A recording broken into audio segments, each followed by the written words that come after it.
Staff సిబ్బందికి ఉదయపూర్వక నమస్కారాలు తెలియజేసుకుంటూ, మేము కొత్తగా ఇంతకుముందు రాజకీయాలు ఉండొచ్చు కానీ మున్సిపాలిటీ పరంగా కొత్తగా ఎన్నికబడి ఒక నెలగానే కరోనా వచ్చి చాలా ఇబ్బందులుగా ఉన్నాం. దాంట్లో భాగంగా సిబ్బంది వారి శాయశక్తులు లేకుండా వాళ్ళ ప్రాణాన్ని అడ్డుగా పణంగా పెట్టి ప్రజలకు సేవ చేయడం, వాళ్ళకి మనస్ఫూర్తిగా వారికి పాదాభివందనాలు చేస్తున్నాను. అదేవిధంగా మాతో పాటు మా కౌన్సిలర్ కూడా చాలామందికి కరోనా వచ్చింది. అయినా సరే ప్రజాసేవలో ఉండి ప్రజలకు మన్నలు పొందాలని మునుముందు వాళ్ళకి మంచి చేయాలనే ఉద్దేశంతో మంచి నాయకుల దగ్గర పనిచేసుకుంటూ వాళ్ళ నాయకత్వాన్ని బలపరుచుకుంటూ వాళ్ళకి మంచి పేరు తేవాలనే ఉద్దేశంతో ప్రజలకు సేవ చేయడం జరిగింది.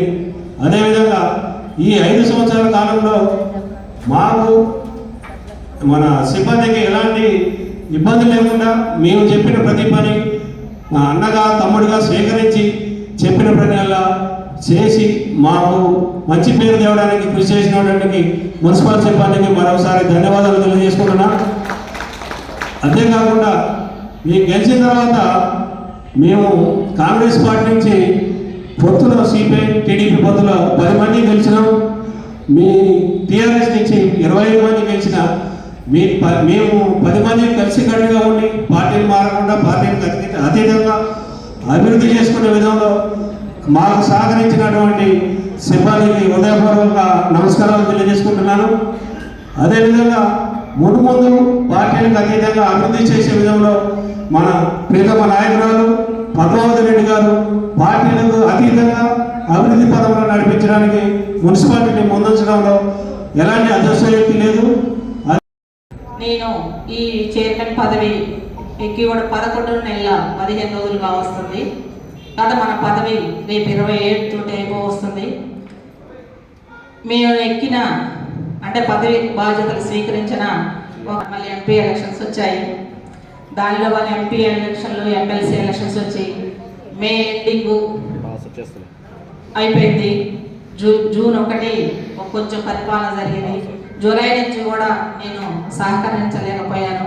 మామగారు కొంచెం కాలం చేయటం వల్ల, తర్వాత పెళ్ళిళ్ళు, ఎందుకంటే ఈ పదవి ఎందుకంటే మున్సిపాలిటీ కోదాడ మున్సిపాలిటీకి మంచి పట్టణంగా తీర్చిదిద్దాలన్న ఆలోచన మన ఎమ్మెల్యే గారికి ఉన్నది.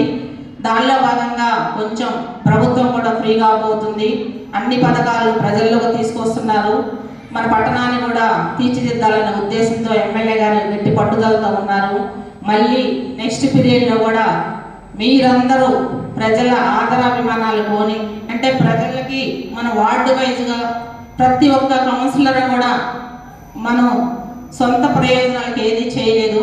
వార్డు ప్రజా ప్రయోజనాల కోసమే వాళ్ళు అడిగేది కూడా సీసీ రోడ్లు కానీ డ్రైనేజీలు కానీ వాళ్ళకి మనం ఎంత పని చేస్తే రేపు మనం వార్డులోకి వెళ్ళినప్పుడు మనం వెళ్ళినా రేపు నిలబడ్డప్పుడు గెలవడానికి అవకాశాలు ఉంటాయి.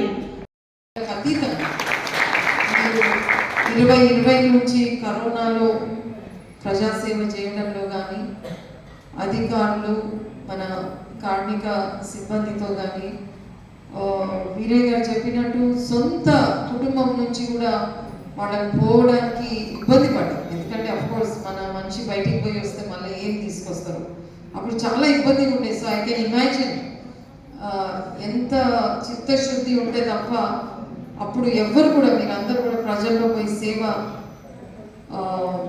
ఇవ్వలేకపోతుంది అంతే. So that shows your quality, that's really good.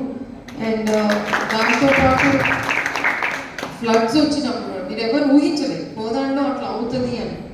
So ఇక్కడ మన కమిషనర్ గారితో పాటు తన ఇంజనీర్ సిబ్బందులు అందరూ మిగతా సిబ్బంది శానిటేషన్ కానీ క్లియరింగ్ ఆఫ్ ద రోడ్స్ కానీ మళ్ళీ ఎప్పుడెప్పుడే మళ్ళీ తీసి వేయడం కానీ మీరందరూ కూడా ఎంత ముందుకు వచ్చి చాలా శ్రద్ధ తీసుకొని మధ్యరాత్రి అయినా సరే ఆ పని అని చూడకుండా మీ కర్తవ్యంగా మీరు భావించి కోదాడ నియోజకవర్గ ప్రజలకి టౌన్ ప్రజలకి మీరు సేవ అందించినందుకు అందరి తరఫున నేను మీకు ధన్యవాదాలు మరొకసారి తెలియజేస్తున్నాను.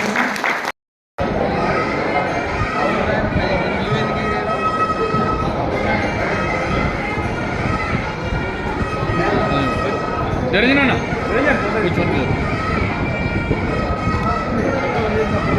ఓపెన్ చేయండి మేడం, చూడండి ఒకసారి. మేడం గారు చూడండి,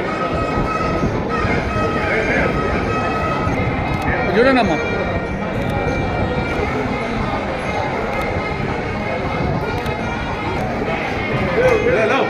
దగ్గరికి నిరంజన్ భాయ్, మేడం